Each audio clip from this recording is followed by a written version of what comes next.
আল্লাহু আল্লাহু আল্লাহু আল্লাহ আল্লাহু আল্লাহু আল্লাহু আল্লাহ আল্লাহু আল্লাহু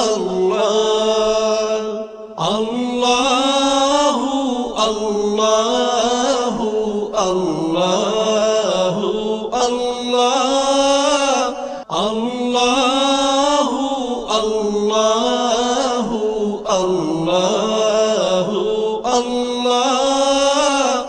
আল্লাহু আল্লাহু আল্লাহু আল্লাহ। আসসালামু আলাইকুম ওয়া রাহমাতুল্লাহি তাআলা ওয়া বারাকাতুহু। ইন্নাল হামদালিল্লাহ ওয়াসসালাতু ওয়াসসালামু আলা রাসূলিল্লাহ বা'দ। ফাআউযু বিল্লাহি মিনাশ শাইতানির রাজীম। বিসমিল্লাহির রহমানির রহিম। আকিমুস সালাতা ওয়া আতুজ যাকাহ। ওয়া ক্বালা আইযান ওয়া মিম্মা রাযাকনাহুম ইউনফিকুন। সাদাকাল্লাহুল আযীম। সুপ্রিয় দর্শক, দেশে কিংবা দেশের বাইরে যে যেখান থেকে দেখছেন এই মুহূর্তে আপনাদের প্রিয় বাংলাদেশ টেলিভিশন আপনাদের সকলকে স্বাগত জানাই। মাহে রমাদানের মোবারকবাদ জানাচ্ছি আমি ডক্টর ফখরুল আশিকির। শুরু করছি আপনাদের প্রিয় আয়োজন পবিত্র মাহে রমাদান উপলক্ষে বাংলাদেশ টেলিভিশনের বিশেষ নিয়মিত আয়োজন, যে আয়োজনটিতে আমরা ইনশাল্লাহ কোরআন থেকে তেলাওয়াত শুনবো, আমরা বিষয়ভিত্তিক আলোচনা শুনবো ইনশাআল্লাহ তাআলা। প্রিয় দর্শক, আজকে যে বিষয় নিয়ে আমরা কথা বলার চেষ্টা করব, এটা বাংলাদেশের নয় গোটা বিশ্বের মুসলিম উম্মার জন্য অসাধারণ ভূমিকা পালন করবে। সেটা হচ্ছে নিম্ন শ্রেণীর মানুষদেরকে স্বাবলম্বী করে তোলা, অর্থাৎ যাকাত ব্যবস্থাপনা। যার কারণে আজকের বিষয় নির্ধারণ করেছি দারিদ্র বিমোচনে যাকাতের ভূমিকা।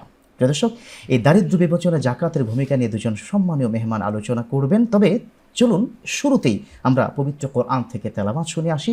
আজ সূরাতুত তওবা 60 নং আয়াত থেকে তেলাওয়াত করবেন। চলুন তার কাছ থেকে পবিত্র কোরআনের তেলাওয়াত শুনে আসি।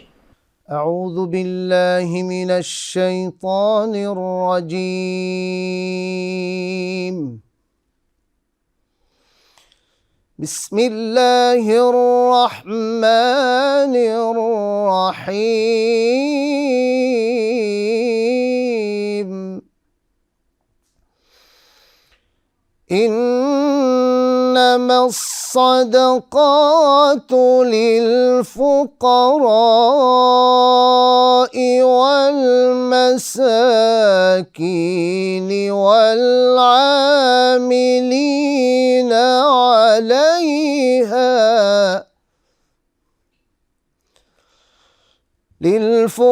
للفقراء والمساكين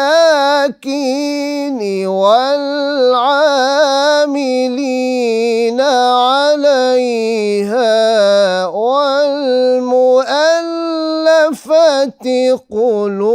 قلوبهم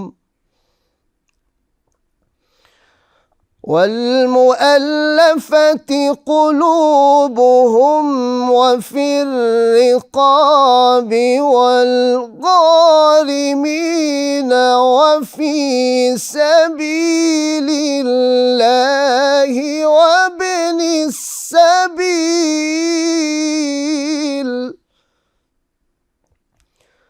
فريضة من الله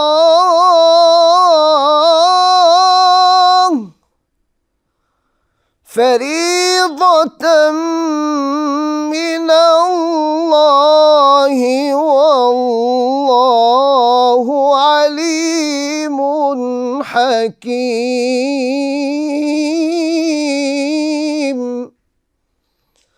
فريضة من الله والله عليم حكيم.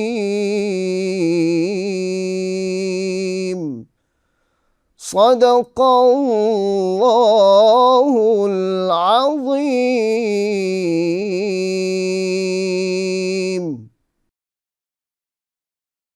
সূরা তওবা আয়াত 60।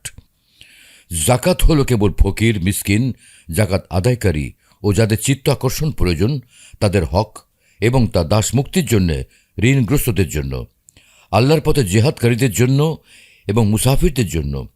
এই হলো আল্লাহ নির্ধারিত বিধান। আল্লাহ সর্বজ্ঞ, প্রজ্ঞাময়।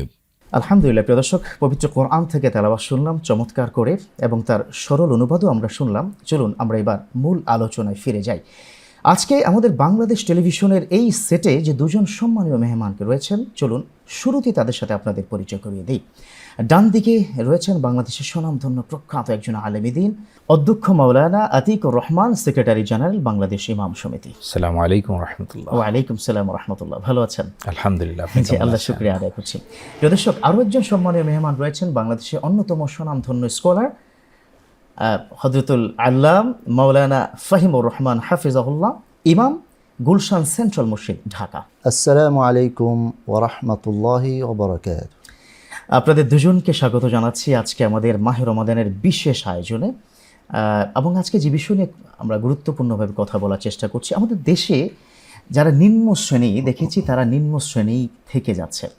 বাবাও একসময় জাকাত নিত, তার দাদাও জাকাত নিত, এখন ছেলেও কিন্তু জাকাত নিচ্ছে। এর মানে হচ্ছে মানুষের জীবন মান পরিবর্তন হচ্ছে না, অথচ এই জাকাত ব্যবস্থাপনা এসেছে কিন্তু দারিদ্র্য বিমোচনের জন্য। আমি শুরুতেই অধ্যক্ষ মাওলানা আতিকুর রহমান হাফিজাহুল্লাহ আপনার কাছ থেকে জানতে চাইব, জাকাত শব্দের ব্যাখ্যাটা কি, কোরআন এবং হাদিস কি বলছে এই বিষয়ে? আল্লাহ সুবহানাহু ওয়া তাআলা তিনি বিশ্ব মানবতাকে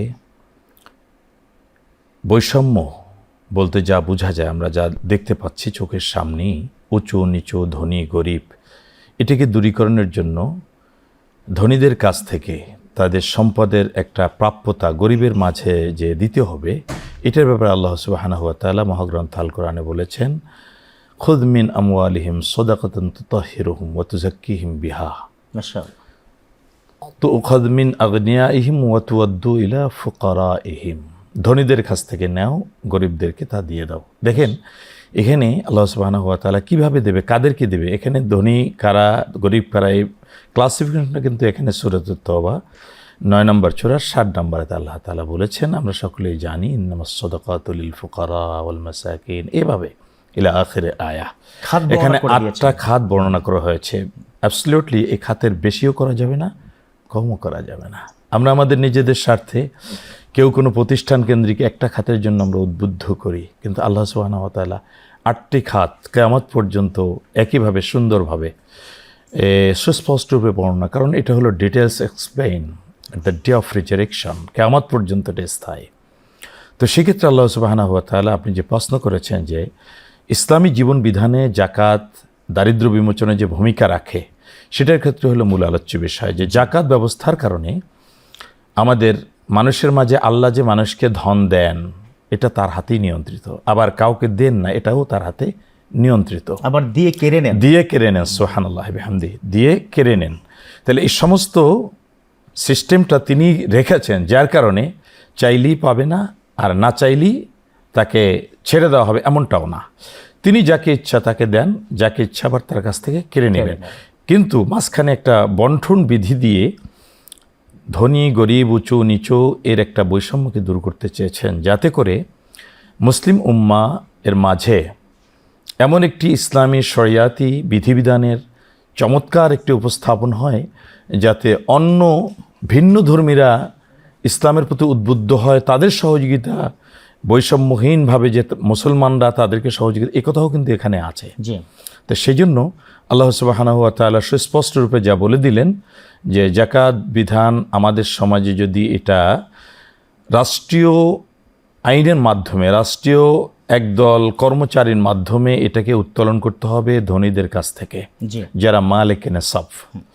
আবার এটাকে দিতে হবে, এদের জন্য কর্মচারী থাকবে, এদের জন্য বিভিন্ন শ্রেণী ক্যাটাগরি থাকবে, 8টি খাতে এটাকে সুষ্ঠুরূপে বন্টন করে দেওয়া, মানে পুরো ফরম্যাটটাই সরকার কর্তৃক নিয়ন্ত্রিত হতে হবে।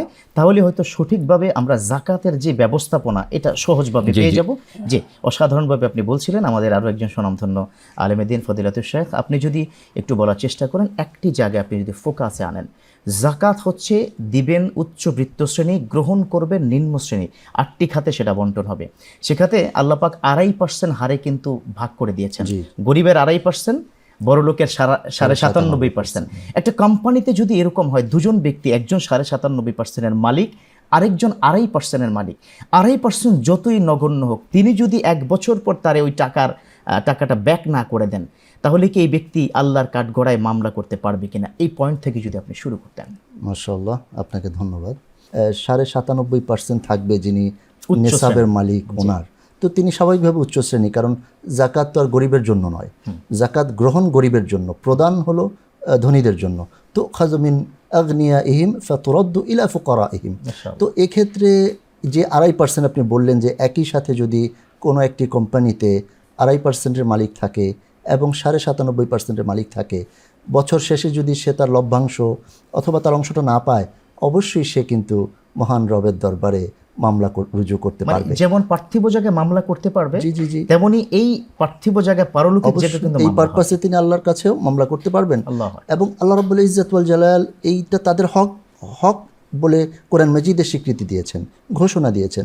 সুতরাং এই ওয়াফি আমওয়ালিহিম হাক্কুম মা'লুম লিসসাইলি ওয়াল মাহরুম, তাহলে এই যে হক যেটা আল্লাহ রাব্বুল আলামিন মালুম করেছেন সেটা কি 2.5%, 40 ভাগের 1 ভাগ। এটা যদি কোনো ধনী শ্রেণী যখন এটাকে আদায় করবে, অবশ্যই রব্বুল আলামিনের আদেশ তো পালন হলো, পাশাপাশি জাকাতের যে মূল লক্ষ্য উদ্দেশ্য দারিদ্র্য বিমোচন, এখানেও কিন্তু সে বড় একটা ভূমিকা পালন করলো। পাশাপাশি তার এই যে সকল সম্পদ পরিষ্কার হয়ে গেল, পরিচ্ছন্ন হয়ে গেল, কারণ জাকাত শব্দের অর্থটাই কিন্তু বৃদ্ধি পাওয়া এবং পরিষ্কার হওয়া। খুব স্বাভাবিকভাবে যদি আপনার সম্পদ আপনি বাড়াতে চান, আর যদি শুনেন জাকাত শব্দটা সাথে থাকলেই বেড়ে যাবে, নিশ্চয়ই আপনি সেটা করবেন। সুবহানাল্লাহ, অবশ্যই। একটা ফরম্যাটে যদি আপনি আমাকে সমাধান দেওয়ার চেষ্টা করেন, বড় লোক, তার গ্রামেও কিছু গরিব আছেন, শহরেও আছেন, তিনি কাকে স্বাবলম্বী করবেন, গ্রামের মানুষটিকে নাকি শহরের মানুষটিকে? মাশাআল্লাহ, আসলে যেহেতু এটা একটা আপেক্ষিক বিষয়, তবে উত্তম হলো যে যদি তার আত্মীয় স্বজনদের ভিতরে কেউ অভাবী থাকেন, তারা গ্রামে আছেন, তাদেরকে স্বাবলম্বী করা। আর জাকাত দেওয়ার আমাদের যে সিস্টেমটা দেখা যায় যে প্রতি বছর সে জাকাত দিবে, আপনি শুরুতেই বলেছিলেন, এই যে একটা ধারাবাহিকতা, এটা বন্ধ হওয়া উচিত। সুতরাং একজন ব্যক্তিকে এমনভাবে স্ট্যাবলিশ করা উচিত জাকাতের মাধ্যমে যেন সে পরবর্তী বছর আর কারো কাছে হাত পাততে না হয়, বরং এমন হতে পারে যে সে কিছুদিন পরে নিজেই জাকাতদাতা হয়ে যাবে, এবং এটাই আল্লাহ তাআলা চাচ্ছেন। এবং এটাই কি দেখেছি তো, জি, আবু বকর রাদিয়াল্লাহু তাআলা আনহুর যুগে আমরা দেখেছি, ওমর রাদিয়াল্লাহু তাআলা আনহুর যুগে আমরা দেখেছি, খায়রুল কুরুন এটার প্রমাণ আছে। জি, তো এটা যদি আমরা এখনো সেই মানে ধারাবাহিকতাকে, মানে খোলাফাতের সেই কর্মটাকে এখন বাস্তবায়ন করতে পারি, অবশ্যই চলে আসবে। আমরা কিছুদিন আগে একটা জরিপ দেখেছিলাম, যদি বাংলাদেশের সম্পদশালী যারা আছেন ওনারা যদি যথাযথভাবে জাকাত দেন, তাহলে 4 থেকে 5 বছর পর বাংলাদেশে জাকাত গ্রহণের মতো লোক থাকবে। সুবহানাল্লাহ, কি ফরম্যাট সেটা?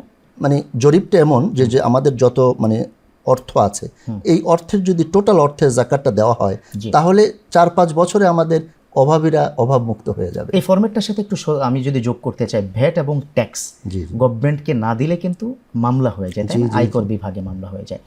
একইভাবে এই ভ্যাট ট্যাক্সের মতো করে যদি জাকাতের 2.5% যোগ করা হয়, আপনি যেমনটি বললেন 5 বছর প্রয়োজন হবে না, উইদিন 3 ইয়ার্স আমরা এই অপশন থেকে মুক্তি পাবো ইনশাআল্লাহ।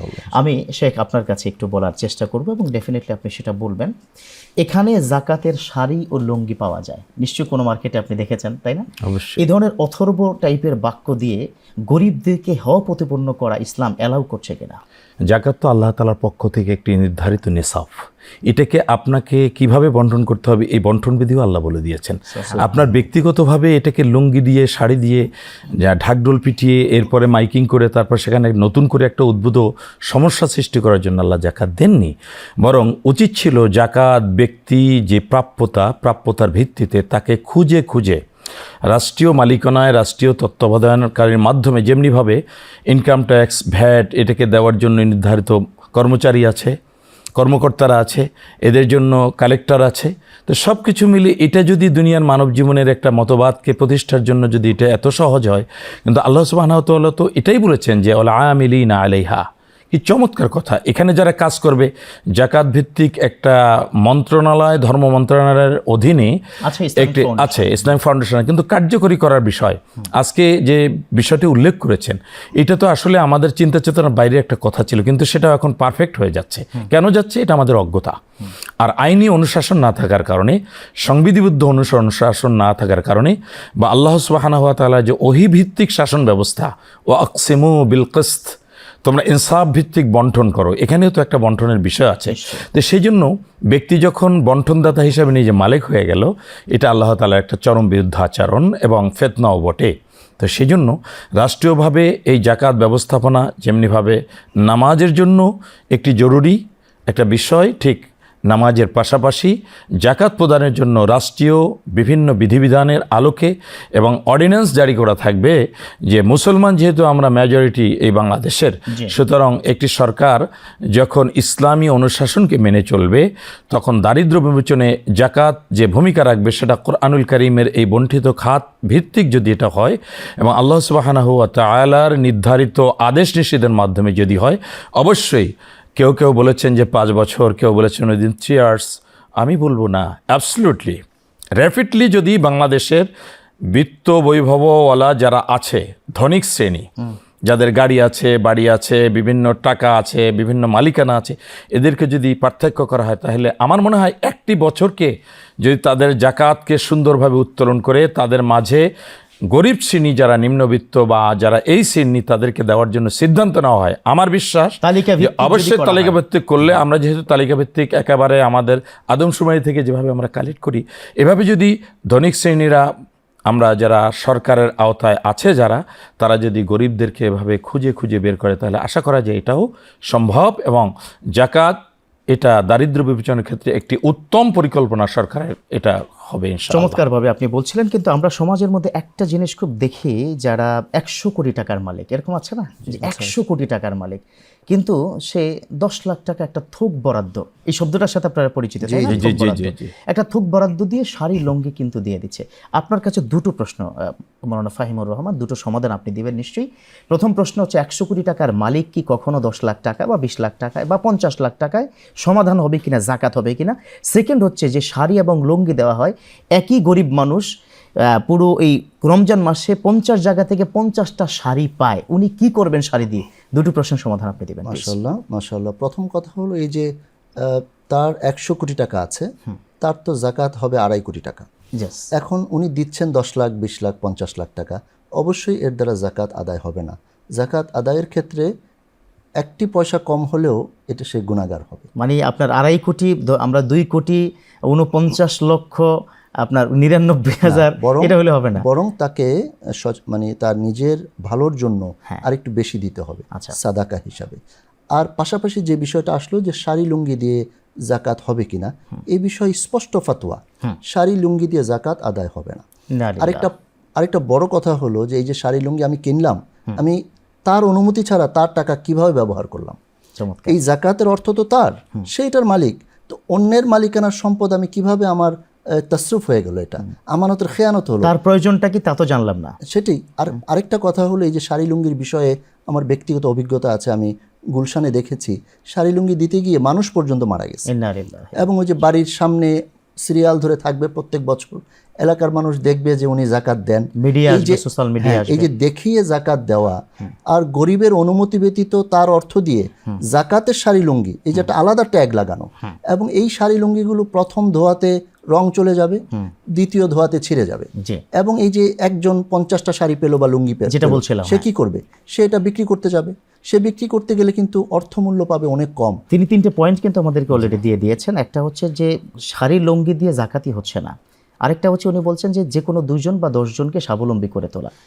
এই বিষয়টার ক্ষেত্রে আমরা দেখেছি যে বাংলাদেশের বিভিন্ন প্রতিষ্ঠান এখন জাকাতের জন্য আপনার বুস্টিংও করে ফেসবুক, সোশ্যাল মিডিয়াতে, কেউ বা আবার পত্রিকা তো দিয়ে থাকে যে আমাদের ফাউন্ডেশনে জাকাত দিন।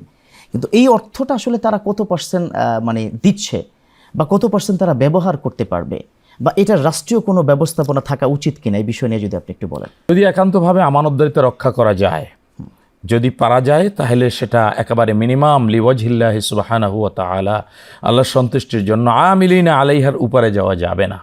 কারণ ওখানে যে কর্মচারী সেটা ম্যানেজ করতেছে তার জন্য একটা থাকতে পারে, আমার জন্য থাকতে পারে, কিন্তু সেটা একেবারে রিস্ক অ্যামাউন্ট হবে না, বরং পুরো অ্যামাউন্টটা আমাদের হওয়া ভালো, যাতে করে যাদের জন্য আনা হবে তারা যেন একটু বেশি করে পায়। সব কিছু মিলিয়ে যাদের জন্য এই জিনিসটা করা হবে সেক্ষেত্রে অবস্থা সময় সব কিছু মিলিয়ে যাতে করে মূল উদ্দেশ্য ব্যাহত না হয়, এটা হলো মূল কথা। জাকাত বিধি বন্টনের ক্ষেত্রে মূল উদ্দেশ্য ব্যাহত না হয়, তাহলে আমাদের সকল দিক থেকে একটা জিনিস চিন্তা করতে হবে, আমরা যারা জাকাত দিব আমাদের যদি একটি পয়সাও কোনো ক্ষেত্রে হিসাব নিকাশে যদি গণনা করতে গিয়ে আমাদের ভুল হয় তাহলে কিন্তু আমরা দায়ের মধ্যে থেকে যাব। এছাড়াও ব্যবহার করতে গেলেও কিন্তু একই অবস্থা। এক্স্যাক্টলি। এছাড়া আপনি কোথায় দিচ্ছেন, সুপাত্রে দিচ্ছেন কিনা, হ্যাঁ, যত্রতত্র দিচ্ছেন কিনা, অবশ্যই, অবশ্যই। কিংবা আপনি একজন মানুষ একটা লোভনীয় একটা জিনিস দেখিয়ে দিল বা একটা ইমোশনাল টাচি একটা ভিডিও কি দেখিয়ে দিল, জি জি, অবশ্যই আপনি সেখানে 2 লাখ টাকা এবং জাকাত সেটা দিয়ে দিলেন। সেটা তাসরুফ হচ্ছে এবং তার একটা বিরূপ প্রতিক্রিয়া হচ্ছে এবং তার একটা ক্ষতিকারক দিক আছে। যেমন আপনি জাকাত দিতে আসলে তো সারিবদ্ধ সবাই আসবে, এর মধ্যে এই জাকাতের কাপড়গুলো নিয়ে অন্যভাবে ব্যবহার করবে, অথবা চোরাই কোনো পথ ধরবে, অথবা ড্রাগ অ্যাডিকশনের সাথে জড়িয়ে যাচ্ছে, এ ধরনের নানান ধরনের, এগুলোকে বলা হয় চোরাই পথ, অন্যায় পথ, রং ডিডস, রং থিঙ্কিং। তো এই সব কিছু এড়িয়ে যারা চলতে পারবে তারা যেন এই কাজটা হাতে নেয়। তা না হলে এর জন্য বিশেষ করে মুফতি, ওলামা ইকরাম, বিশিষ্ট ব্যক্তিবর্গ এবং ইসলামী আন্দোলনের বিভিন্ন ভাইরা আছে যাদের কাছে লক্ষ কোটি টাকা গেলেও তারা আমানতের কোনো খেয়ানত করবে না। এই সমস্ত লোক এখনো আমাদের সমাজে আছে, তাদেরকে প্রোভাইড করে তাদেরকে সামনে নিয়ে আসতে হবে, তাদেরকে দায়িত্ব দিতে হবে। আল্লাহর আইনকে প্রতিষ্ঠিত করতে হলে সৎ লোক বলে, অনেস্ট সৎ লোক দিয়া তাদেরকে এই সমস্ত কিছুর বন্টন বিধির ব্যাপারে সচেতন থাকতে হবে। চমৎকার করে আপনি বলছিলেন। আমি সর্বশেষ মাওলানা ফাহিমুর রহমান আপনার কাছে জানতে চাইবো, সেটা হচ্ছে সোশ্যাল মিডিয়াকে কেন্দ্র করে আমরা বিভিন্ন ভিডিও দেখিয়ে খুব টাচি টাইপের ইমোশনাল ব্ল্যাকমেইল করে আমরা লক্ষ কোটি টাকা কিন্তু হাতিয়ে নিচ্ছি। বাট এই কাজটা নিয়ন্ত্রণ করা দরকার কিনা, অ্যাট দ্য সেম টাইম জাকাত ব্যবস্থাপনার ক্ষেত্রে এই কাজটাকে নিয়ন্ত্রণ করতে পারলে ওই জিনিসটা সুষম বন্টন হবে কিনা বলে আপনি মনে করছেন? জি, মাশাআল্লাহ। আসলে এই যে বিষয়টা যারা করছেন, যে সোশ্যাল মিডিয়াতে ছোট ছোট ভিডিও ক্লিপ তৈরি করেন, খুব হৃদয়গ্রাহী, যে একজন মানুষ খুব বিপদে আছে, এবং এটা করে কেউ যদি ব্যক্তিগত স্বার্থ হাসিল করে অবশ্যই সেটা গুনার কাজ হবে, এটা করা যাবে না। বরং কেউ যদি উপকার করতে চায় মানুষকে, এবং আমরা অনেক দেখেছি এরকম যে ওই অভাবীর ছবি দেখিয়ে নাম্বার অ্যাকাউন্টটা নিজেরটা তাহলে কিন্তু সে একটা খেয়ানতকারী হয়ে গেল। বরং অভাবীর ছবি দেখিয়ে যদি অভাবীর বিকাশ নাম্বার বা মানে তার যেই, সেটা কিন্তু হয় না, এটা হয় না। তো এটা যদি না করে তাহলে অবশ্যই এটা নিয়ন্ত্রণ করা উচিত, এবং এই নিয়ন্ত্রণটা অবশ্যই আমাদের সরকারের পক্ষ থেকে হওয়া উচিত, এবং এক্ষেত্রে ইসলামিক ফাউন্ডেশনেরও পদক্ষেপ নেওয়া উচিত যে এই ধরনের কাজ যারা করবে তাদেরকে আইনের আওতায় নিয়ে আসা, এবং এই জাকাত আদায় মানে গ্রহণ এবং বন্টন এটাকে যদি এই আমাদের সরকারি বিধান মোতাবেক আদায় করা, তাহলে অবশ্যই এটার ফলটাও পাওয়া যাবে। আর পাশাপাশি ব্যক্তি পর্যায়ে আমাদেরকে সচেতন হতে হবে। আমরা এই ধরনের কিছু কন্টেন্ট দেখে আমরা যেন বিগলিত না হয়ে, এই জায়গাটা একটু বেশি মনে কাজ করা উচিত। অবশ্যই আমাদের এই আবেগটাকে আমরা কেন এই আবেগে পড়ে যাব নিয়ন্ত্রণ করি, এবং আমরা যেন অবশ্যই যাচাই বাছাইয়ের পর আমরা যেন আমাদের জাকাতটাকে, যদিও এটা আল্লাহ তাআলা গরিবের হক আমার কাছে রেখেছেন, কিন্তু আমাকে কিন্তু যাচাই করে দিতে হবে। জাকাত ব্যবস্থাপনায় দারিদ্র্য বিমোচনের যে অসাধারণ প্রক্রিয়াটা, এটা বাংলাদেশে শুরু হয়ে যায়। আমরা চাই না কেউ প্রতারিত হোক, আমরা চাই না আমরা যারা অর্থবিত্ত শ্রেণীর মানুষ আবেগে পড়ে ছোট্ট কন্টেন্ট দেখে কোটি টাকা ঢেলে দেই, এটা আমরা চাই না। আমরা চাই সঠিক জায়গায় পৌঁছে যাক আমার জাকাতের এই টাকাটি, আমার এই সম্পদে স্বাবলম্বী হোক এমন একজন মানুষ, যে মানুষের দোয়ায় কিয়ামত পর্যন্ত আমি সওয়াব কিন্তু পেয়ে থাকবো, তাই না? আপনাদের দুজনকে অসংখ্য ধন্যবাদ জানাতে চাই। আপনার পাশের যে মানুষটি একদম নিকটতম আত্মীয়, নিজের রক্তের কানেকশন, ওই ব্যক্তিকে আপনি একজনকে স্বাবলম্বী করে তুলবেন, সেই প্রত্যাশায় আমরা আজকে অনুষ্ঠান শেষ করতে চাইব। তবে অবশ্যই দোয়া করতে চাইব বাংলাদেশ টেলিভিশন কর্তৃক এত সুন্দর এই অনুষ্ঠানটিতে আপনাদেরকে সাথে নিয়ে, কারণ ইফতারের পূর্ব মুহূর্তে দোয়া কবুল হওয়ার সময়। বিষ্ণু বলেছেন লা ইয়ারদুদ দুআ ফিল ফিতর, ইফতারের সময় দোয়া আল্লাহ ফেরত দেয় না। আসুন আমরা দোয়া করি, চলুন। اللهم آمين. ربنا ظلمنا أنفسنا وإن لم تغفر لنا وترحمنا لنكونن من الخاسرين. رب العالمين দেখতে দেখতে রমজান চলে যায়। ইয়া রব্বুল আলামিন, এই বছর অনেকে রমজান পেয়েছে, আগামী বছর হয়তো আর হায়াতে না থাকতে পারে। বিষ্ণু বলেছেন শেষ দশকে তোমরা দোয়া করো, আল্লাহুম্মা ইন্নাকা আফুউন তুহিব্বুল আফওয়া ফা'ফু আন্নি। আল্লাহ তুমি ক্ষমাশীল, ক্ষমা করতে পছন্দ করো। আল্লাহ তুমি দয়া করে আমাদেরকে ক্ষমা করে দাও। আল্লাহ আজকে যে বিষয়ে কথা বলেছি, দারিদ্র বিমোচনে যাকাতের ভূমিকা, আল্লাহ আমাদের দেশটাকে তুমি দারিদ্র বিমোচন করে দাও ইয়া রাব্বুল আলামিন। যারা নিম্ন শ্রেণী আছে তাদের পাশে উচ্চ বৃত্ত শ্রেণী যেন দাঁড়াতে পারে, তাদের স্বাবলম্বী হওয়ার তৌফিক দান করে দাও। আল্লাহ আমরা তো ইফতার সামনে নিয়ে 15-20 আইটেম নিয়ে রকমারি নিয়ে বসে আছি। অনেকে এমন আছে একটু ছোলা একটু বুট নিয়ে আছে, সন্তান বলছে মা একটু ফল খেতে চাই, তাদের তৌফিক হয় না। আল্লাহ আল্লাহ তুমি আমাদের দেশটাকে শান্তিময় দেশ কবুল করে নাও, আমাদের ইফতার সাহারি তারাবি সব কবুল করে নাও। সাল্লাল্লাহু তাআলা আলা খায়রি খালকিহি মুহাম্মাদিন ওয়া আলা আলিহি ওয়া সাহবিহি আজমাইন وارحمنا معهم برحمتك يا أرحم الراحمين. الله الله الله الله